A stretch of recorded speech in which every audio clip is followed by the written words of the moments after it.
दोनों ने सब कुछ ले लिया। उसी समय से हमारे देश में रक्षाबंधन पर्व मनाया जाने लगा।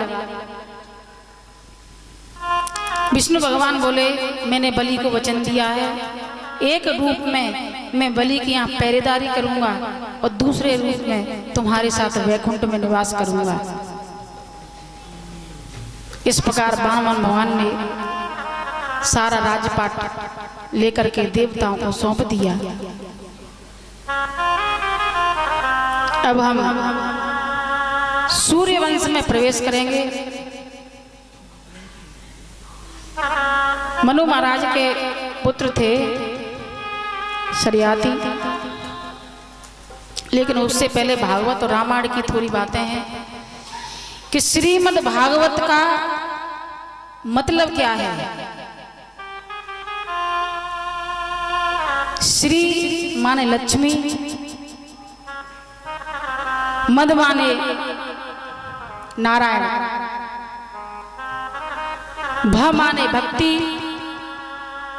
ग माने ज्ञान, ब माने वैराग्य, त माने तत्व। इन तीनों तत्व की लक्ष्मी नारायण की प्राप्ति है। तो भागवत स्वयं श्री कृष्ण स्वयं इस पोथी में समाये हुए हैं।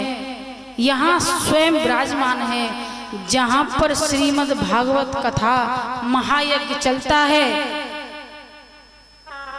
भगवान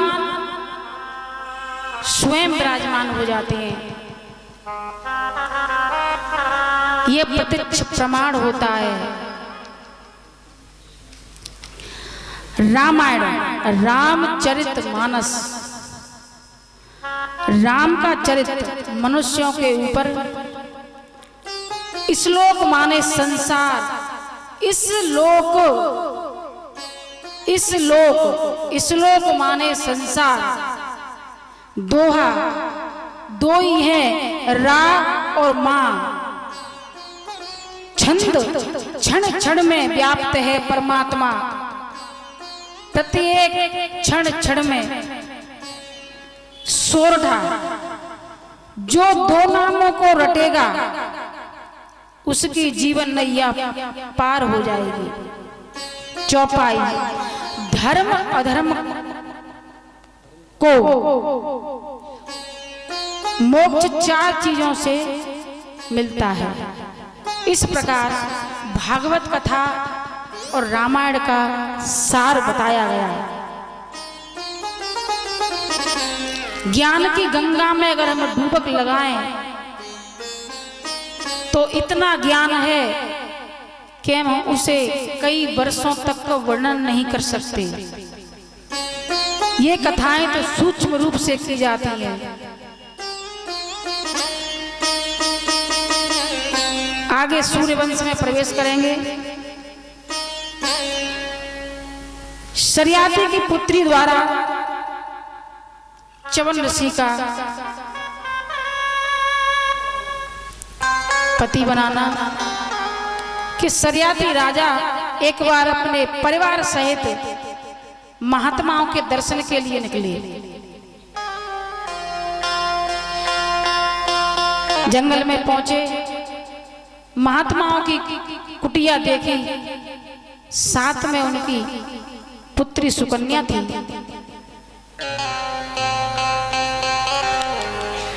अभिज्ञ थी, उनको पता नहीं था एक दीमक का बामी बनी हुई थी जिसमें दीमक लगी हुई थी, उसमें से दो कंचे की तरह चमक रहा था। उसे ज्ञान नहीं था कि क्या चीज है। उसने एक कुसा लेकर के उस बामी में डाली तो च्यवन ऋषि की दोनों आंखें फूट गई। च्यवन ऋषि वहां पर तपस्या कर रहे थे। जब महाराज को इस बात का पता चला तो बड़ा दुख हुआ, क्षमा मांगी और कहने लगे कि महात्मन क्षमा करिए, इस कन्या ने जो अपराध किया है उसकी क्षमा सिर्फ एक ही है कि मैं इसका विवाह आपके साथ करा दूं। शरियाती सुकन्या का विवाह च्यवन ऋषि से कर देते हैं। कई साल तपस्या होने के बाद वो बहुत ही वृद्ध थे, बहुत ही बूढ़े थे, लेकिन उस जमाने की कन्या बड़ी संस्कारी होती थी। वो ये नहीं कहती थी कि मुझे ऐसा घर चाहिए, मुझे वैसा घर चाहिए, जैसा पिता ने वर दिया वैसे ही विवाह कर लिया। आज की संतान कुछ अलग हटके है। पहले ही डिमांड हो जाती है, मेरे लिए 4 व्हीलर गाड़ी हो, ऐसी हो, फलाना ऐसा लड़का हो, ऐसी सास हो। तो सुकन्या ने बड़ी सहजता से स्वीकार कर लिया और आश्रम में रहने लगी। एक बार उनके आश्रम में अश्विनी कुमार आए और उन्होंने आकर के यज्ञ किया। और यज्ञ से जो आजकल च्यवनप्राश खाते हो, वो च्यवनप्राश बहुत पुराना है। वो च्यवनप्राश उन्होंने महात्मा को खिलाया। जब से उनका नाम च्यवन ऋषि पड़ा, अश्विनी कुमारों ने कहा कि जाकर के सरोवर में स्नान करके आओ। जैसे ही सरोवर में स्नान करके निकले, युवा हो गए, बहुत ही सुंदर युवा हो गए। एक समय उनके पिता शरियाती उनके आश्रम में आए और देखा कि मेरी बेटी किसी युवा के साथ बैठी है। उसे कहने लगे, अरे नीरज, तुझे लाज नहीं आई? तेरा पति बूढ़ा था, अंधा था, इसका मतलब ये थोड़ा ही है कि तू अपने पति को छोड़ करके किसी अन्य पुरुष के साथ बैठे। सुकन्या पिता के चरणों में गिर गई। पिताजी, मैं वही कन्या हूं और वही आपके ये दामाद हैं। अश्विनी कुमारों ने इनको पुनः यौवन प्रदान किया है। यह सुनकर के शरियाती राजा ने प्रार्थना की कि अश्विनी कुमारों से यज्ञ कराया जाए। मेरे कोई पुत्र नहीं है तो पुत्र हो जाएगा। इस प्रकार अश्विनी कुमारों ने यज्ञ कराया और यज्ञ करा के प्रसाद दिया, महाराज शरियाती को दिया और वहां से विदा किया कि आपके पुत्र अवश्य होगा, आपके कुल का नाम अवश्य होगा। तो हरि का नाम तो मैंने कल भी कही थी आपसे कि पल पल स्मरण करना चाहिए, पल पल। इस जिंदगी का कोई भरोसा नहीं है कब निकल जाए। निकल जाएगी काया तो पल में, सदा श्वास धन के भरोसे न रहना। निकल जाएगी श्वास पल में, सदा श्वास धन के भरोसे न रहना।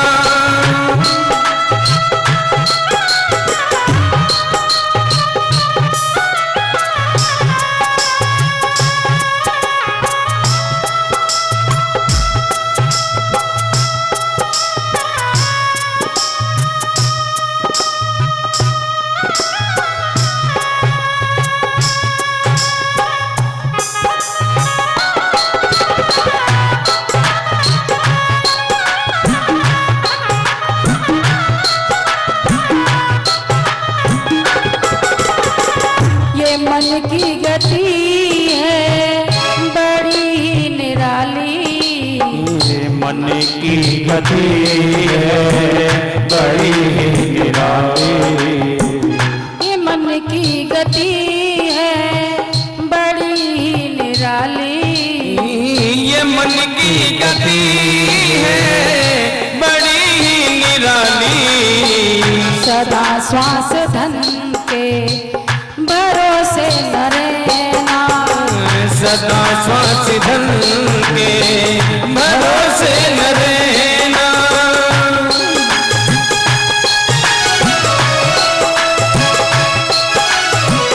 श्री राधे।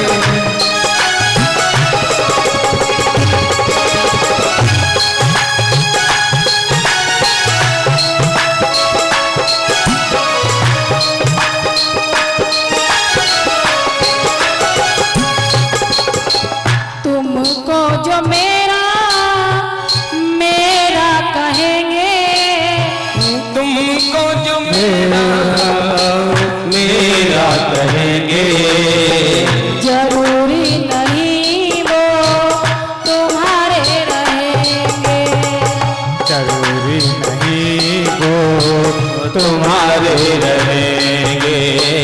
तुमको जो मेरा मेरा कहेंगे, तुमको जो मेरा मेरा कहेंगे, जरूरी नहीं वो तुम्हारे रहेंगे, जरूरी नहीं वो तुम्हारे रहेंगे।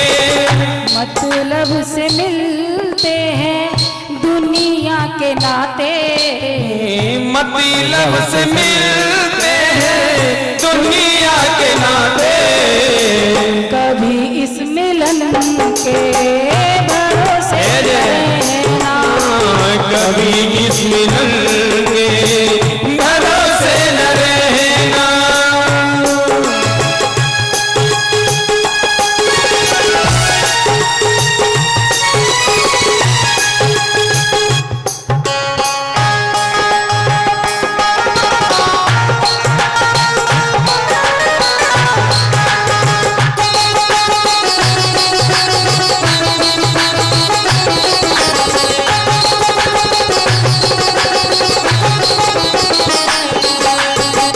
हम सोचते हैं काम दुनिया के कर ले, हम सोचते हैं काम दुनिया के कर ले, धन दाम अर्जित और नाम कर ले, धन धाम अर्जित और नाम कर ले। यहीं की गति है माया निराली, यहीं की गली है माया निराली, सदा श्वास धन के भरोसे न रहना, सदा श्वास धन के भरोसे न रहना, सदा श्वास धन के भरोसे न रहना, सदा श्वास धन के भरोसे न रहना। पृथु के इसी वंश में इक्ष्वाकु हुए और इक्ष्वाकु के पुत्र हुए मानधाता। महाराज इक्ष्वाकु की कोई संतान नहीं थी, तो ऋषियों ने कुछ यज्ञ करके जल उनके कक्ष में रखवा दिया। रात में जब प्यास लगी तो वह जल उन्होंने पी लिया। सवेरा हुआ, ऋषियों ने कहा वो जल कहाँ है? कि महाराज मैंने तो वो जल पी लिया। कि ये आपने क्या किया? अब आपके पुत्र रानी के नहीं आपके होगा। कि महाराज मैं लज्जा से मर जाऊंगा। ये आप क्या कह रहे हैं महात्मन? तब इक्ष्वाकु की दाहिनी कुच्छा फाड़ करके मानधाता हुए हैं। जन्म लेते ही पूछते हैं कौन मेरी धाता है और कौन मेरा पिता है। तभी चंद्रमा ने अपनी तर्जनी उंगली से उसको दुग्ध पान कराया। आगे चलकर इनके मुचकुंद हुए। मुचकुंद देवासुर संग्राम में देवों के साथ युद्ध किया। युद्ध करते करते चारों युग व्यतीत हो गए। तब ब्रह्मा जी ने कहा कि आप वरदान मांगिए, आपने हमारी बहुत सहायता की है। तब मुचकुंद महाराज बोले कि मैं बहुत सोना चाहता हूँ, मुझे नींद आ रही है, कृपया करके मुझे सोने की कोई ऐसी जगह बताएं जहां मुझे कोई जगा ना पाए। तब उन्होंने मथुरा के पास जगह बताई और वरदान दिया कि तुम्हें कृष्ण के दर्शन होंगे।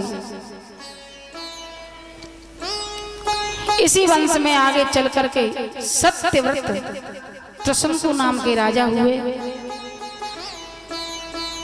इन्हीं के पुत्र हरिश्चंद्र हुए। काशी के राजा हरिश्चंद्र, जिसने अपने पत्नी और बच्चों को भी सत्य के लिए त्याग दिया। तो सत्यम बोलना चाहिए। सत्य हम आजकल कम बोल रहे हैं। हर भक्त झूठ झूठ झूठ। मैंने भी कल भी कहा था कि कम बोलो लेकिन सत्य बोलो। सत्य की बड़ी महत्ता है। उनके सपने में विश्वामित्र आकर के उनके दान मांगा और दान में उन्होंने सर्वस्व दे दिया अपना। प्रातः हुआ और वास्तविकता हम उनके दरवाजे पर आ गए और कहने लगे, महाराज हमें भिक्षा चाहिए। बोले बताइए क्या चाहिए? कि हमें आपका सर्वस्व चाहिए। कि दिया? कि उसमें आप भी आते हैं? कि हाँ वो भी दिया।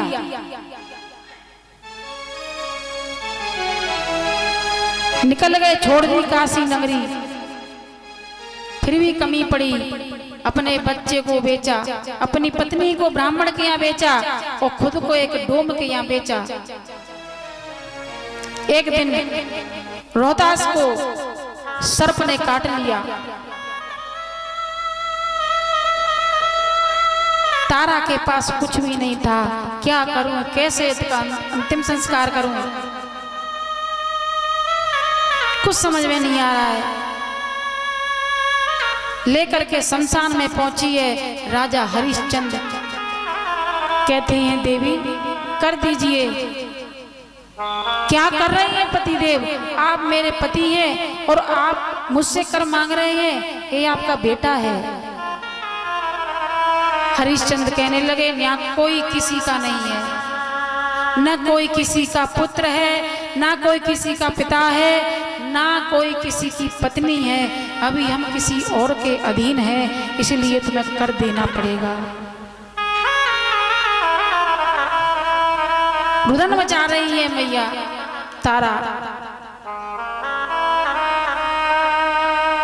सुनिए तो सही, ये आपका पुत्र है, आप क्यों इतने विमुख हो रहे हो?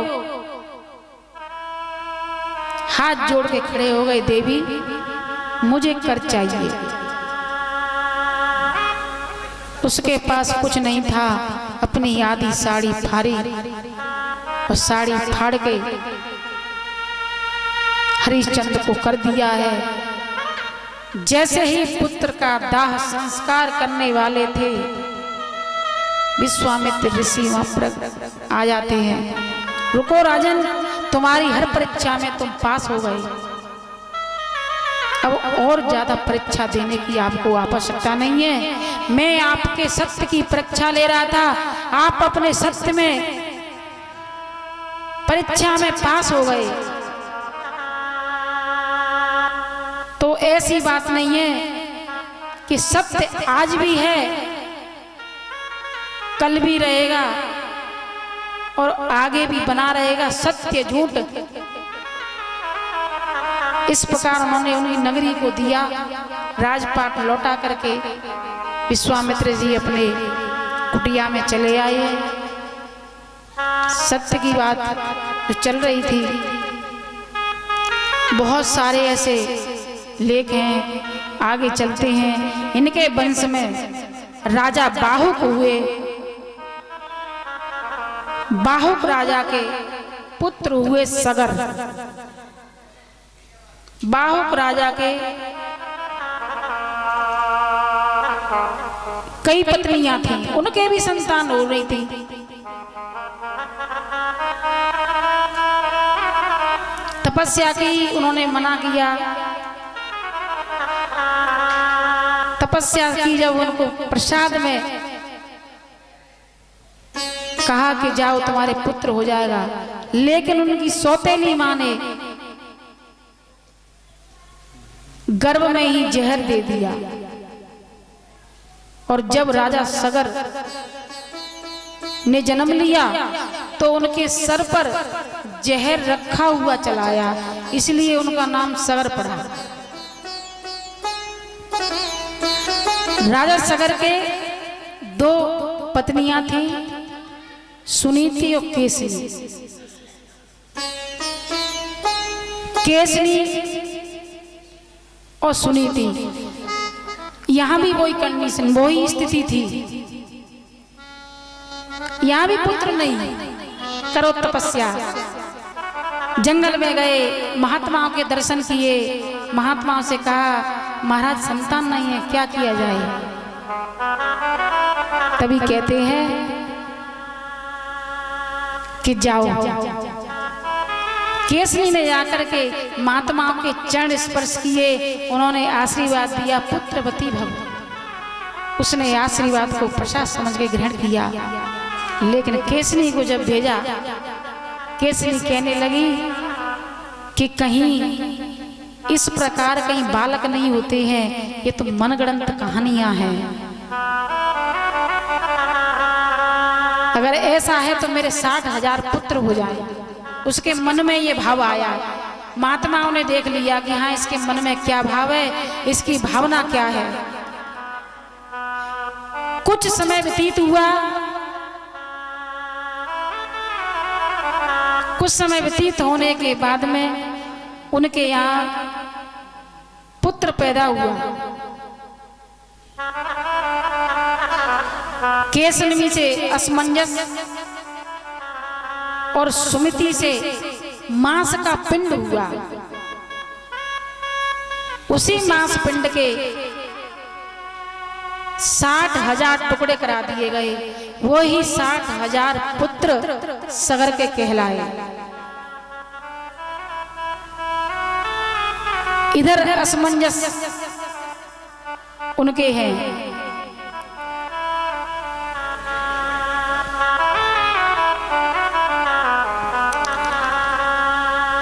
असमंजस थे, उत्पाती थे, थोड़े दुराचारी थे, पूरी अयोध्या में कोहराम मचा दिया था। उनको देखते देखते वो 60,000 पुत्र थे, वो भी ऐसे ही हो गए।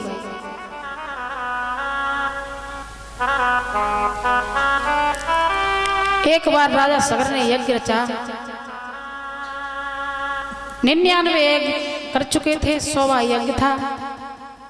इतने में इंद्र आया और उनके घोड़े चुरा करके ले गया, और घोड़े चुरा करके कपिल भगवान के आश्रम में बांध दिए।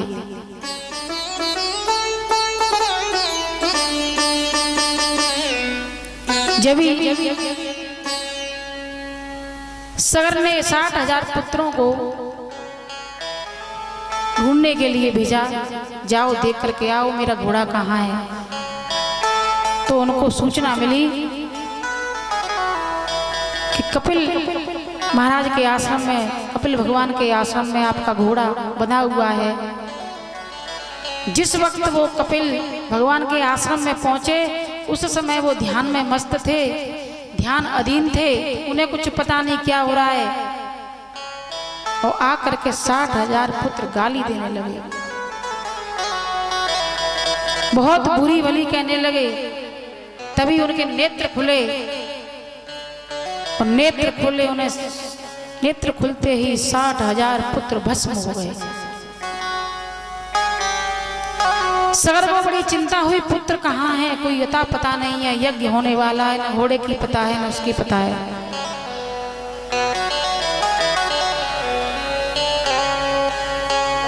जब उनको पता चला, असमंजस को भेजा कि जा करके जाओ, पता करके आओ तुम्हारे 60,000 भाई कहाँ पर हैं। तो गए, देखा कि कपिल महाराज के आश्रम में राखों के ढेर लगे हुए हैं। तब उन्होंने भगवान कपिल की वंदना की, स्तुति की।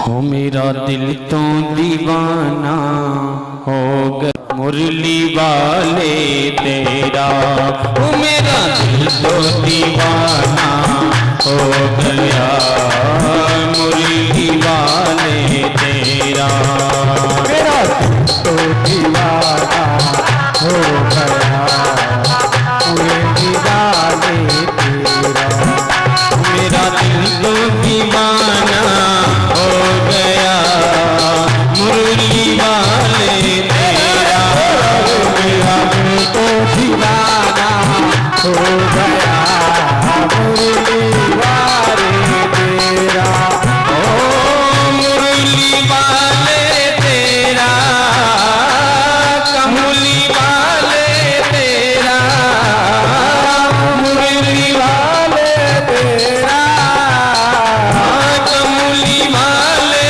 तेरा रे तेरा रे, मेरा दिल तो दीवाना हो गया मुरली वाले तेरा, मेरा दिल तो दीवाना हो गया मुरली वाले तेरा। राधे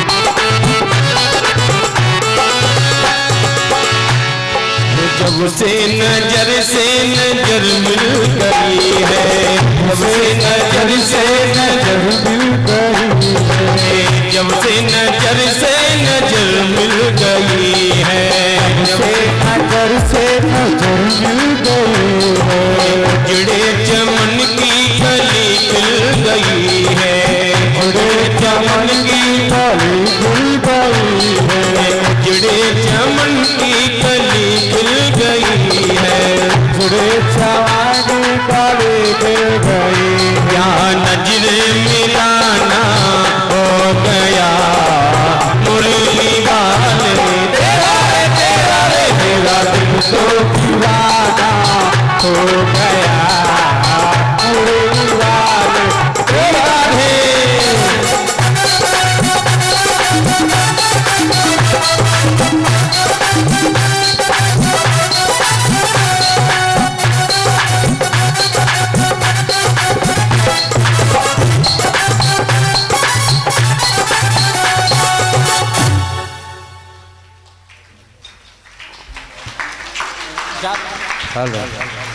देखिए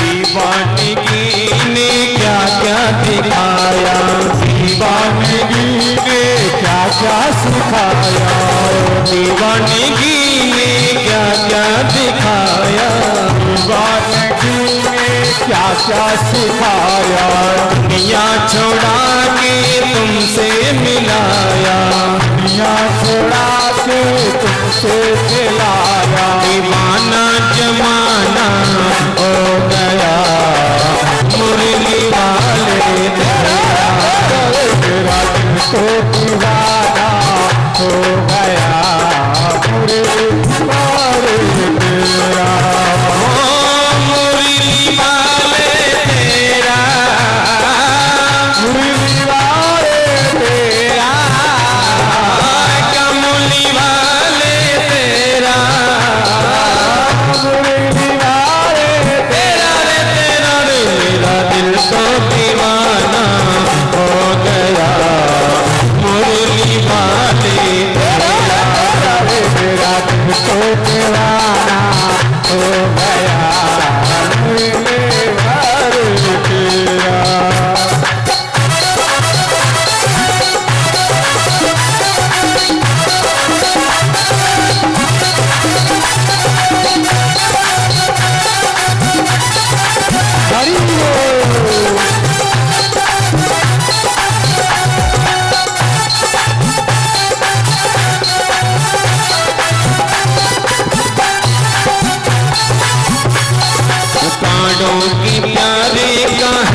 छुप गए हो, प्राणों के प्यारे कहाँ छुप गए हो, प्राणों के प्यारे कहाँ छुप गए हो, प्राणों के प्यारे कहाँ छुप गए हो, नैनों के तारे कहाँ छुप गए हो, नैनों के तारे कहाँ छुप गए हो, नैनों के तारे कहाँ छुप गए हो, नैनों के तारे कहाँ छुप गए हो, नदीरों का नदीरों का नदीरों का निशाना हो गया मुरली वाले रात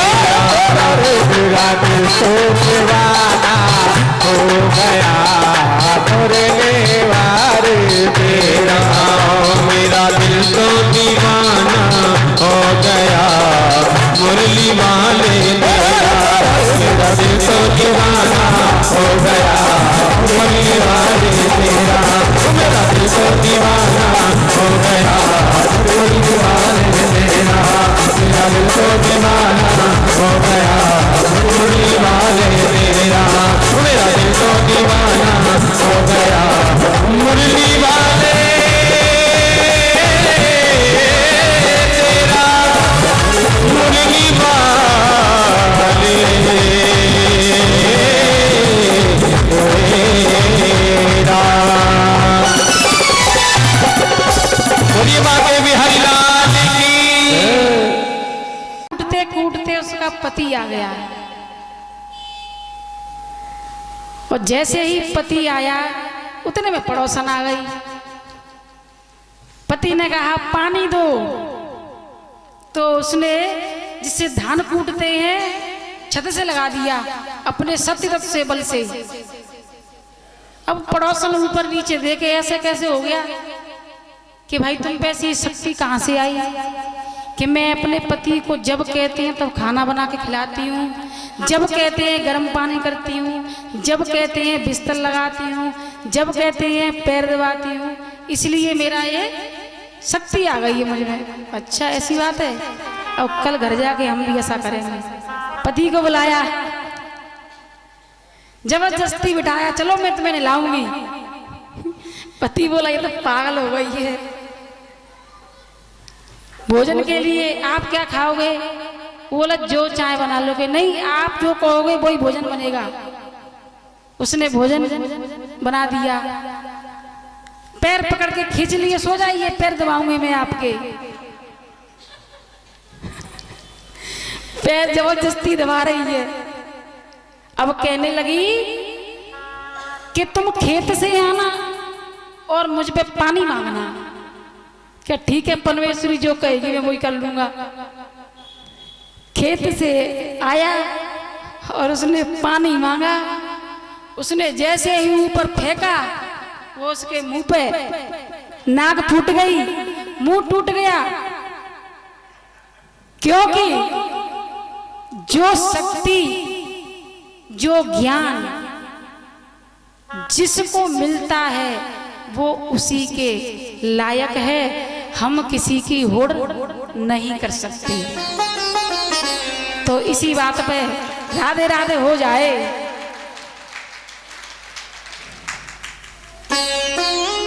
तो महाराज सगर के 60,000 पुत्र जल चुके, भस्म हो गए। असमंजस ने कपिल देव भगवान से प्रार्थना की, प्रभु मुझे कोई ऐसा उपाय बताएं कि मेरे भाइयों को मोक्ष की प्राप्ति हो जाए। उन्होंने कहा कि अगर गंगा जी पृथ्वी पर अवतरित हो जाएं तो आपके भाइयों का मोक्ष हो जाएगा। ब्रह्मा जी की तपस्या में लीन हो गए, लेकिन ब्रह्मा जी प्रकट नहीं हुए। उनके पुत्र हुए अंशुमान, उन्होंने तप किया, फिर भी मैया प्रकट नहीं हुई। उनके पुत्र हुए दिलीप, उन्होंने तप किया और तप करते करते मृत्यु को प्राप्त हो गए। लेकिन गंगा मैया धरती पर नहीं आई। उनके पुत्र हुए भगीरथ। उन्होंने गंगा मैया को धरती पर लाने के लिए ब्रह्मा जी की घोर तपस्या की। एक पैर पर खड़े हो गए। कुछ समय व्यतीत हुआ, ब्रह्मा जी प्रकट हुए। ब्रह्मा जी बोले कि गंगा मैया की आराधना तो तुम मन से कर रहे हो, लेकिन उसके लिए भी समय है। कोई बात नहीं है, मैं और समय कर लूंगा। और उसके बाद गंगा मैया ने कहा कि मैं तो जमीन पर आ जाऊंगी, लेकिन मेरा वेग कौन संभालेगा, क्योंकि मैं पृथ्वी पर आई तो मैं सुतल में चली जाऊंगी।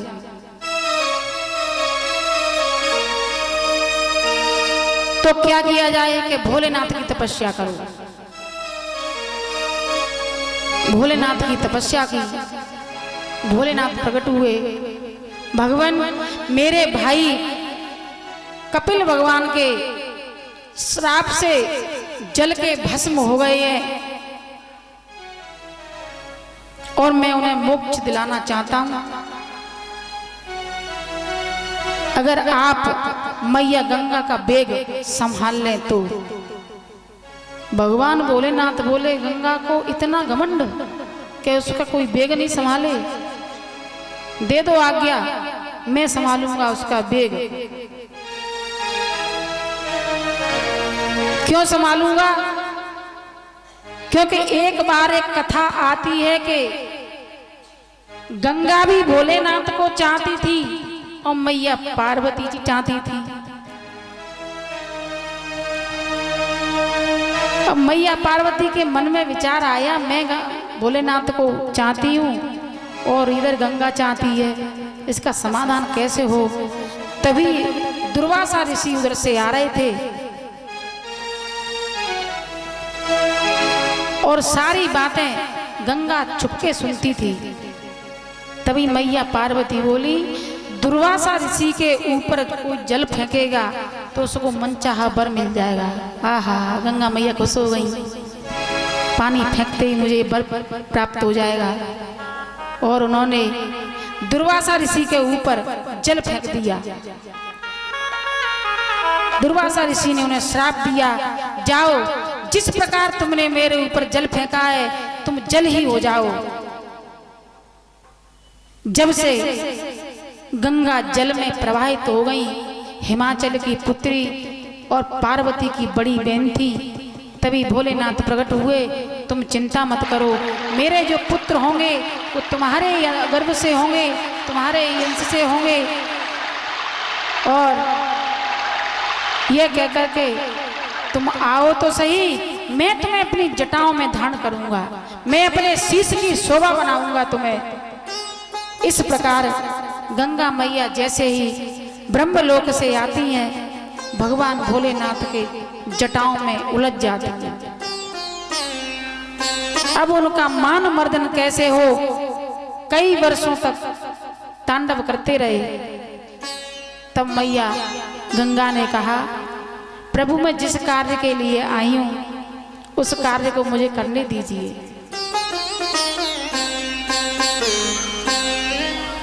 भोलेनाथ ने एक लट खोली और गंगा को पृथ्वी पर प्रवाहित किया। बोलो गंगा मैया की जय हो। गंगा जी प्रकट हो गई साहब।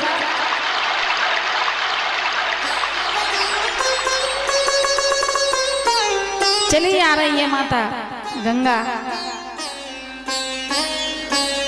तभी उनके मन में और विचार आया, कहीं मैं सुतल में न चली जाऊं।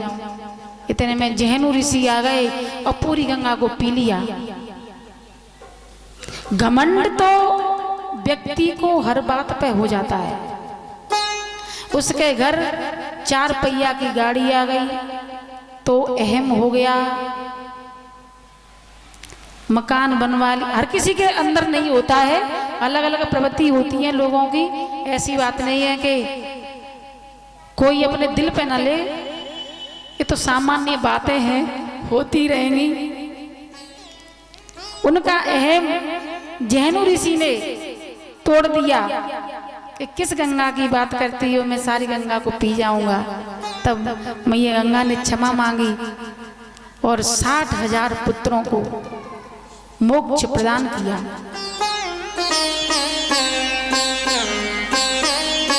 इन्हीं के वंश में आगे आते हैं श्रुतु, श्रुतु के सौदास, सौदास के नारी कवच, नारी कवच के खड्गबाहु, खड्गबाहु के दीर्घ, दीर्घ के रघु और रघु के अज, अज के राजा दशरथ। राजा दशरथ के लोग कहते हैं कि 3 रानी हैं।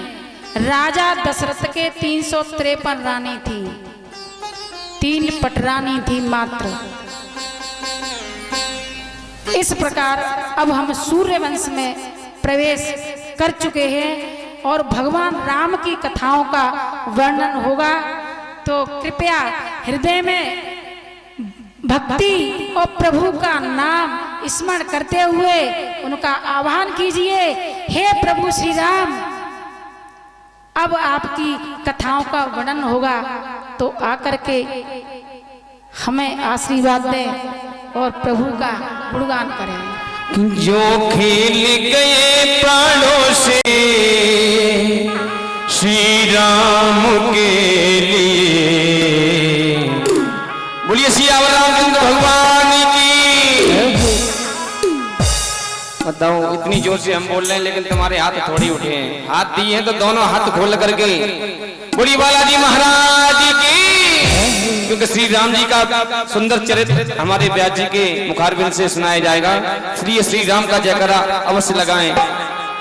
कि जो खेल गए प्राणों से, जो खेल गए प्राणों से श्री राम के लिए, एक बार तो हाथ उठा लो मेरे हनुमान के लिए, एक बार तो हाथ उठा लो मेरे हनुमान के लिए। जो खेल गए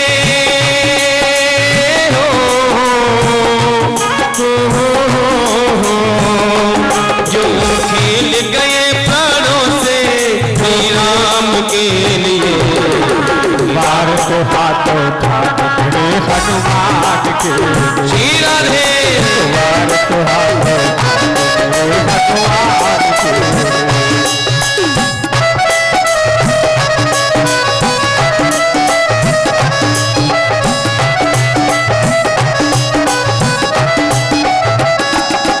जो खेल गए प्राणों से, जो खेल गए प्राणों से श्री राम के लिए, एक बार तो हाथ उठा लो मेरे हनुमान के लिए, एक बार तो हाथ उठा लो मेरे हनुमान के लिए। सभी बोले श्री राम जय राम जय जय राम, श्री राम जय राम जय जय राम, श्री राम जय राम जय जय राम, बोल श्री राम जय राम जय जय राम, श्री राम जय राम।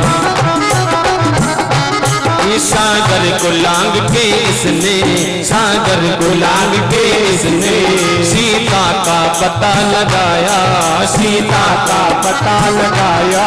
प्रभु राम नाम का डंका लंका में जाई बजाया, प्रभु राम नाम का डंका लंका में जाई बजाया।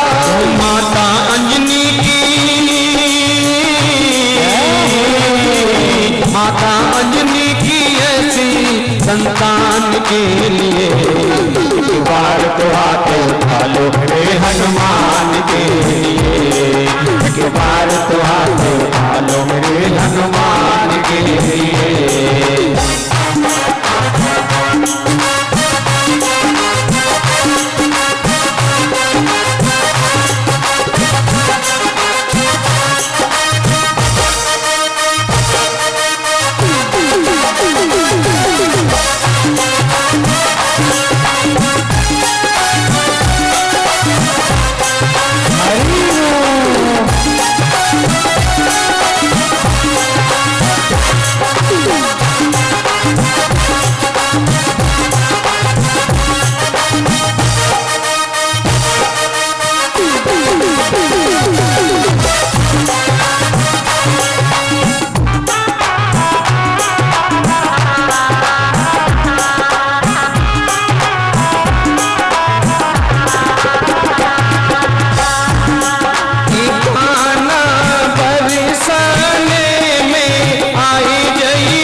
समझाए गई राधा प्यारी, समझाए गई राधा प्यारी, समझाए गई राधा प्यारी।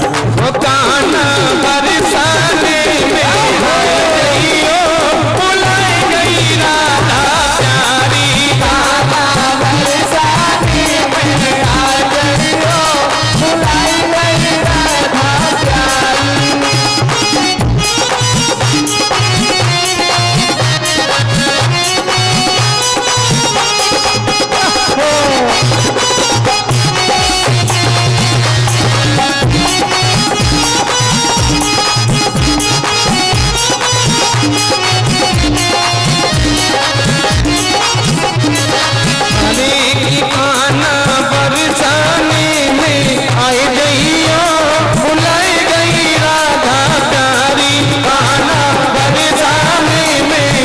गई ओ, बुलाए गई राधा प्यारी।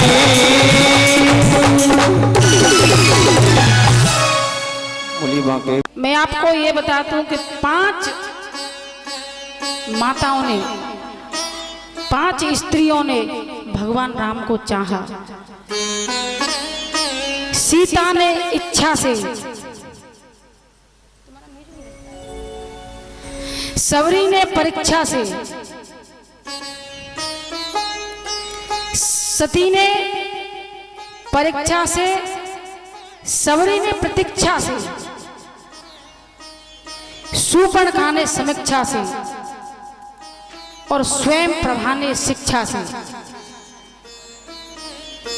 5 माताओं के नाम स से हैं, भाव अलग अलग है, लेकिन चाहा सभी ने है। नदियों में श्रेष्ठ गंगा है और देवों में श्रेष्ठ विष्णु हैं और वैष्णव के हृदय में प्रभु समाये रहते हैं। ब्राह्मणीय पूजनीय है। निम्न गाना यथा गंगा, देवानाम चयो यथा, वैष्णवाना यथा शंभो, पुराणामिंद तथा। इस प्रकार भगवान को चाहने के लिए कुछ भी ये न सोचे कि मंदिर में जाएं तो हम 5 किलो लड्डू लेकर के जाएं। आप भाव से कुछ भी लेकर के जाएंगे, प्रभु ग्रहण करेंगे। ये भावना छोड़ दीजिए कि एक सेठ जी ने ऐसा ही किया कि उनकी सेठानी किसी कुंभ के मेले में खो गई। मंदिर के चारों तरफ घूम रहे हैं, तभी एक पंडित जी बोले 5.25 किलो के लड्डू मंदिर में भोग लगा दो भगवान राम के, तो तुम्हारी पत्नी मिल जाएगी। इतने में दूसरे पुजारी जो हनुमान भक्त था उसने देख लिया। उसने कहा कहाँ जा रहे हो? कि उन्होंने कहा है कि अगर 5 किलो लड्डू का भोग लगा दो तो तुम्हारी पत्नी मिल जाएगी। तो पुजारी ने कहा भले मानस, अपनी पत्नी को तो खोज नहीं पाए, वो तेरी पत्नी क्या खोजेंगे? तू हनुमान जी के मंदिर में भोग लगा के या देख अभी मिलती है।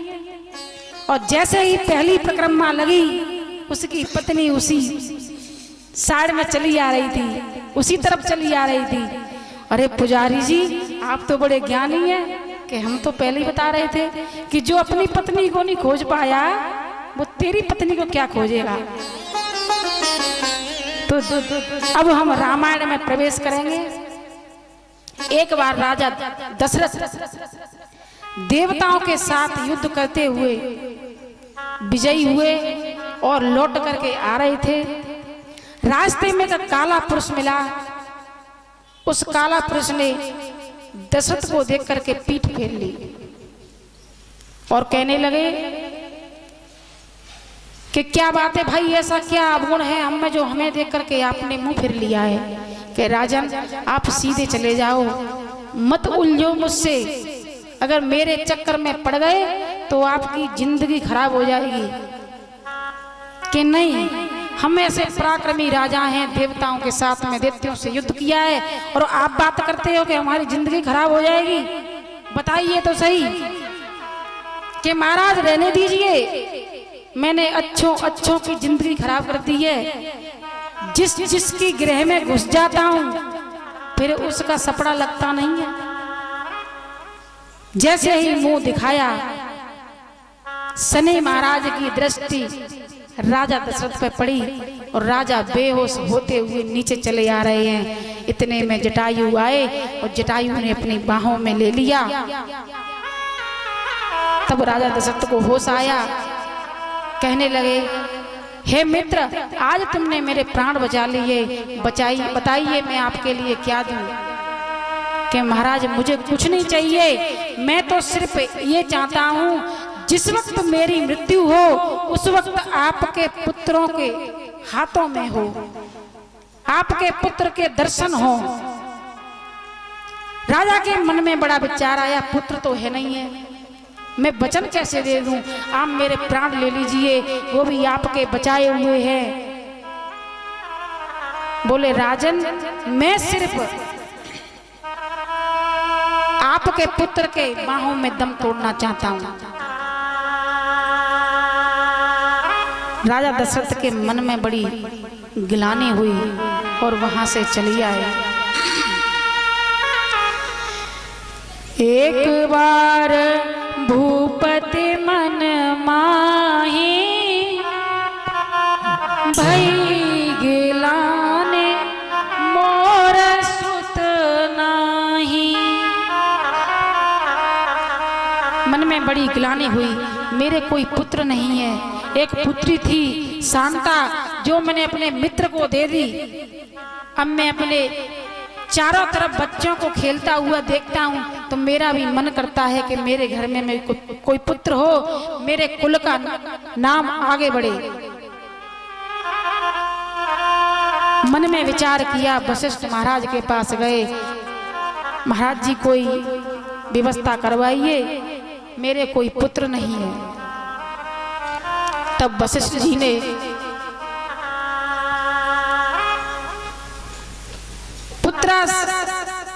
यज्ञ करवाया और यज्ञ भगवान चरु लेकर के निकले हैं। तीनों रानियों को खीर खिलाई है और उस खीर से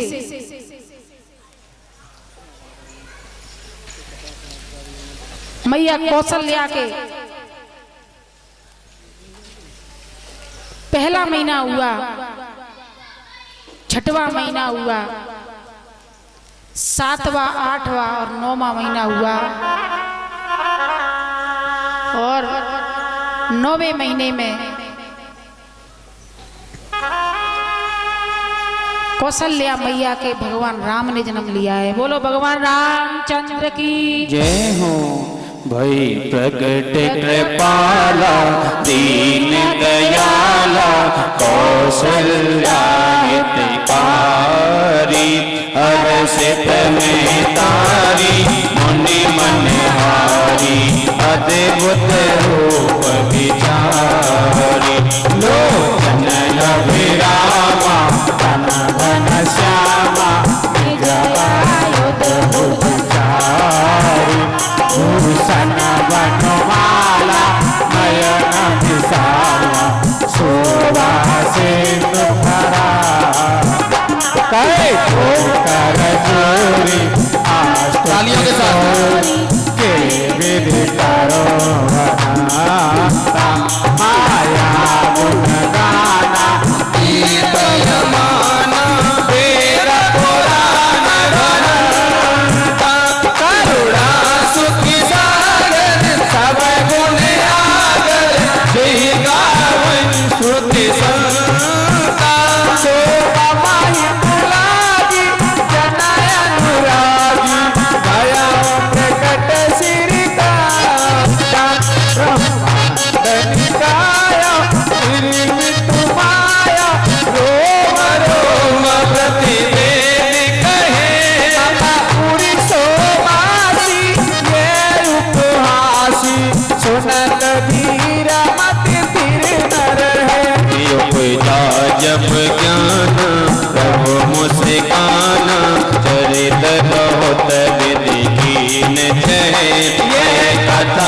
सुनाई मात बुझाई ये प्रकार सुत प्रेम लहे माता पुण्य बोली सोमति डोली राजा तात रूपा जैसे सुलीला अति हसीला तुम्हें सुत कर बयानोपा सुने भजन सुजाना ओ निधाना बालक सुर रूपा ये चरित जिगावै हरि पद पावै दीन परै भवै गोपा देनो सुर संत हित लीन मनुज अवतार विजय छान निर्मित तनो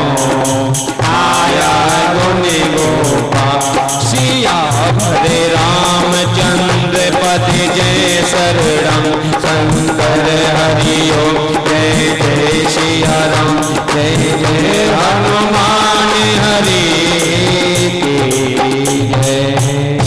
बोलो भगवान श्री राम की जय हो। माता सुमित्रा के दो पुत्र हुए हैं, भरत और लक्ष्मण। माता कैकेयी के लक्ष्मण, माता कैकेयी के भरत हुए हैं। इस प्रकार 4 पुत्र राजा दशरथ के हुए। अब उनकी खुशी का कोई भी तोड़ नहीं। सूर्य चंद्रमा 1 महीने तक भगवान राम के दर्शन के लिए डटे रहे। न दिन हुई न रात हुई, उनकी आंखें भगवान राम के दर्शन के लिए टिकी हुई हैं। अब उधर कैलाश पर्वत पर भोले बाबा फटफटा रहे हैं, मुझे भी भगवान के दर्शन कर रहे हैं। चले आए साहब दर्शन के लिए। कागभूषुंड जी साथ में हैं। द्वारपालों से कहा हमें भगवान राम के दर्शन करने हैं, जो महाराज दशरथ के पैदा हुए हैं। बोले आप अंदर नहीं जा सकते।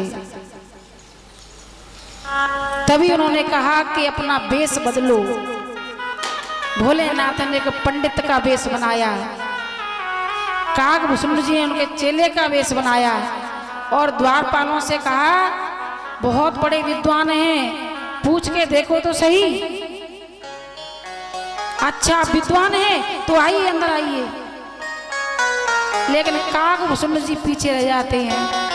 तो भोलेनाथ बोले भैया मैं तो भविष्य बताता हूँ, हाथों की रेखा तो मेरा चेला देखेगा, इसको भी अंदर लेकर के आइए। इस प्रकार भोलेनाथ भगवान राम के दर्शन किए। कागभूषुंड जी दर्शन करके कृतार्थ हो गए, जीवन धन्य हो गया। प्रभु आज आपके दर्शन हो गए। भोलेनाथ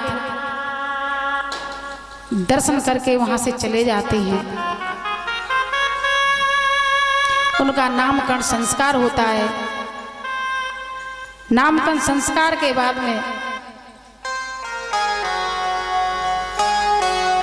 विश्वामित्र जी उनको लेने के लिए आते हैं कि मेरे यज्ञ में राक्षस विघ्न पैदा करते हैं, मुझे अपने चारों राम और लक्ष्मण को अपने साथ दे दीजिए, मुझे अपने यज्ञ की रक्षा करानी है। तभी राजा दशरथ कहते हैं कि आप चाहे कुछ भी मांग लो। तब मुनि मन है कीन विचारा, प्रभु अवतार वरन महिवारा। राम सिया राम जय जय राम।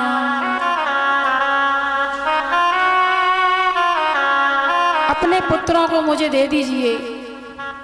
बोले नहीं, आप मुझसे मेरे प्राण ले लें, लेकिन मैं अपने पुत्रों को आपको नहीं दूंगा। ये मेरे पुत्र प्राण से प्यारे हैं, इनको मैं आपको किसी भी प्रकार नहीं दे सकता। तभी कहते हैं, अरे राजन, अगर आप इनको नहीं देंगे तो समस्त विश्व में जो अधर्म है, जब जब धर्म की हानि होती है तभी तभी प्रभु अवतार लेकर के धरती पर आते हैं। जब जब हो धर्म की हानि, इसलिए भगवान ने अवतार लिया। जब विश्वामित्र जी ने आश्वासन दिया कि आपके पुत्रों को मैं आपको जैसा ले गया था वैसा ही वापस लाऊंगा, तो लेकर के चले गए हैं। रास्ते में ताड़का मिली है, ताड़का का वध किया, विश्वामित्र की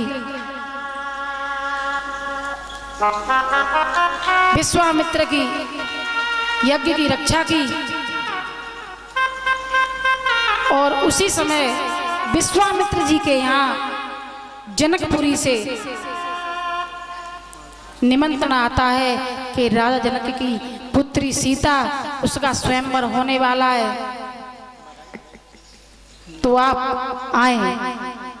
विश्वामित्र जी कहने लगे कि मैं तो जा ही रहा हूं, अगर साथ में आप दोनों चले तो ज्यादा अच्छा होगा। उन दोनों को साथ में लेकर चले हैं। रास्ते में मैया अहिल्या का उद्धार किया है। उद्धार करते हुए जनकपुरी में प्रवेश किया है। भगवान राम का जनकपुरी में प्रवेश हुआ। जो महिला थी वो अटारियों से प्रभु की छवि को निरख रही है, कितने सुंदर बालक हैं। इनके चेहरे से आंखें हटती नहीं है, ऐसा लगता है कि निरखते रहो। भगवान साथ साथ वरदान देते जा रहे हैं, सब चलो वृंदावन, वहीं मिलूंगा सबसे, अभी यहाँ छोड़ दो मुझे। जनकपुर की नारियां मिली, उनसे कहा वृंदावन जाइए, हम आगे अवतरित होंगे तब तुम्हें साथ लेकर के चलेंगे, अभी तो सिर्फ दर्शन कीजिए, सिर्फ दर्शन ही करने हैं। तो भगवान राम के दर्शन कर रही हैं, बड़े भाव से, भक्ति से